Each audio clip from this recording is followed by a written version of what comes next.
struggling with? And how are you moving through that struggle? What is keeping you maybe stuck, fearful, overwhelmed, worried? What are you struggling with? And how do you hold those struggles? How do you look them in the eyes and say, I see you? I recognize that this is how I'm feeling in this moment, that this is what's occurring right now. I see it. And I'm present with the impact or the effect of what it is that I see, what it is that I'm experiencing. And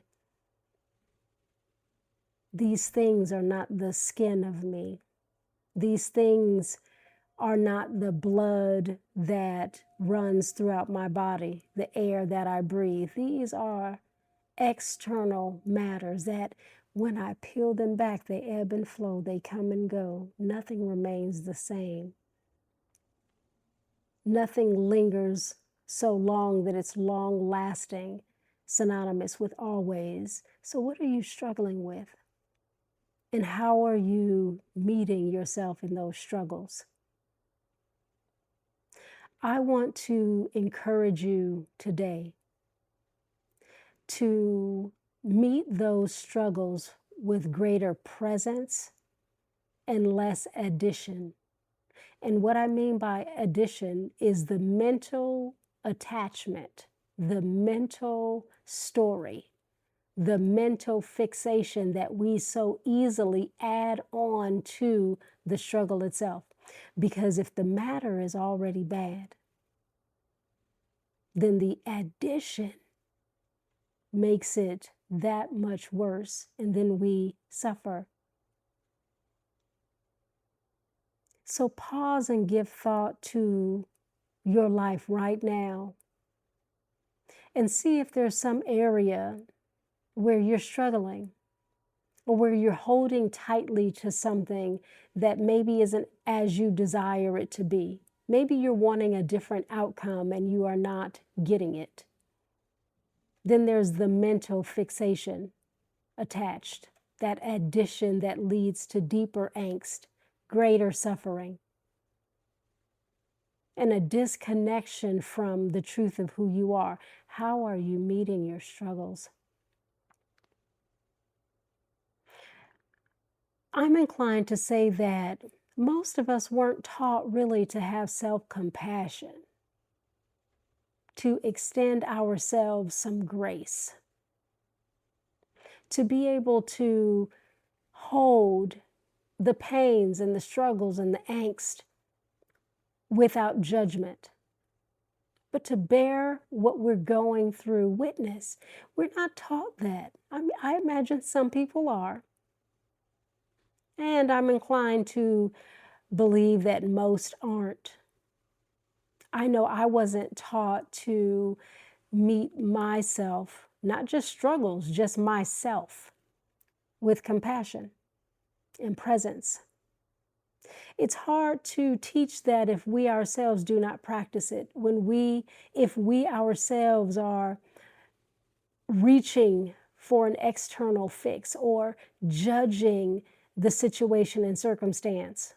It's hard to meet our struggles with grace and compassion and love and tenderness when we're begrudging it, when we're criticizing ourselves and how we should not be enduring this. This should not be the nature of my experience. I should know better than to.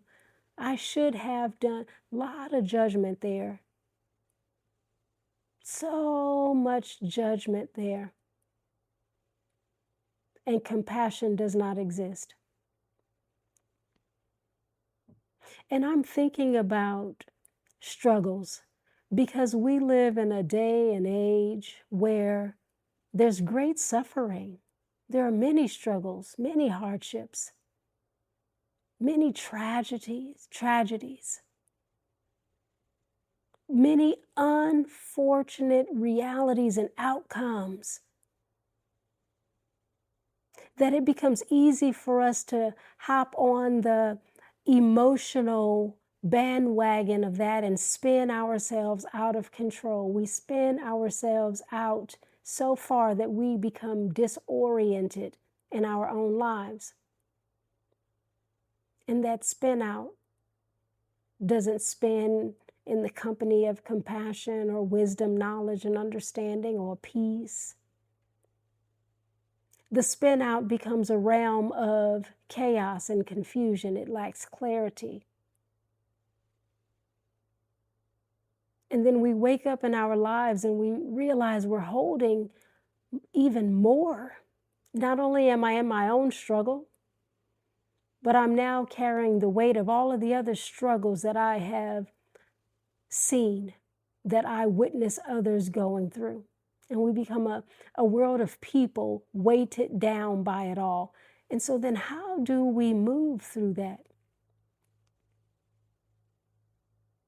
How do we allow ourselves to step in a methodical way through the murk and out the other side? Because in life, there's always another side. Contrast is real. It's inevitable. Nothing remains the same, including the devastation that you may be faced with right now, including the struggles you may be enduring right now, including all of the balls that you may be juggling in your life right now. Eventually, things will be different. And so how do we hold ourselves with warmth and love and compassion while we are actually in the throes of things? Well, there's no one answer to that. But one thing we know for sure, that any mental addition is something to be dispensed with. May we not add more to the matter. We may not yet know how to reduce it, what needs to change or be different, but we can be awake enough to not add more. Because the more we add, the more we fixate, the more we commiserate, the greater our suffering and the further we get from the clarity that we need. We're adding more layers when we need to peel them back and arrive ourselves at sort of the nucleus. We need to be present and awake enough to hear what's needed to move through the struggles, which requires stillness. So again, there may not be a single fix. There may not even be a need to fix.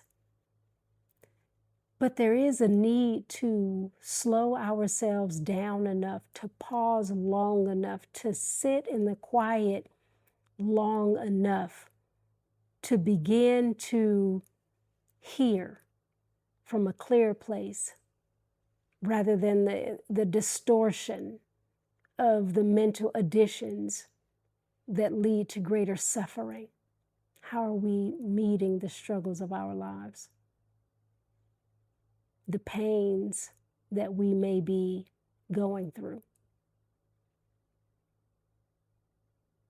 So if you find yourself beating yourself up or talking poorly to yourself about whatever you're experiencing, criticizing your way, I invite you to dispense with that, to release that,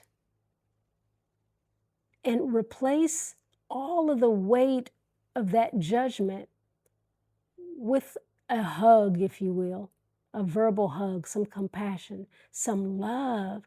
We often extend love and compassion to others, and we miss ourselves in that. It's like we're not in line for our own love and compassion, but we're passing it out to everyone else in line. And guess what? We need to be at the front of the line. As a matter of fact, we need to be at the front of the line and in the back. We need to start and end with ourselves, to build ourselves up And from that place, we can then move through the struggles of our lives. We can then support other people who are navigating hardships. But we can't do that from empty. We can't do that from chaos and confusion. We can't do that from judgment, criticism, and a lack of compassion. We need presence and love and stillness and quiet. We need to give ourselves the presence. Otherwise, we become the struggle rather than the struggle being this situation that is in front of us. We actually become it. We wear it like skin. We walk around in it like they're our legs. We absorb it. We ingest it, but it isn't us. The struggle is external.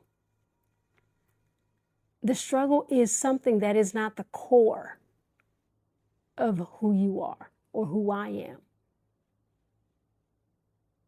And so today,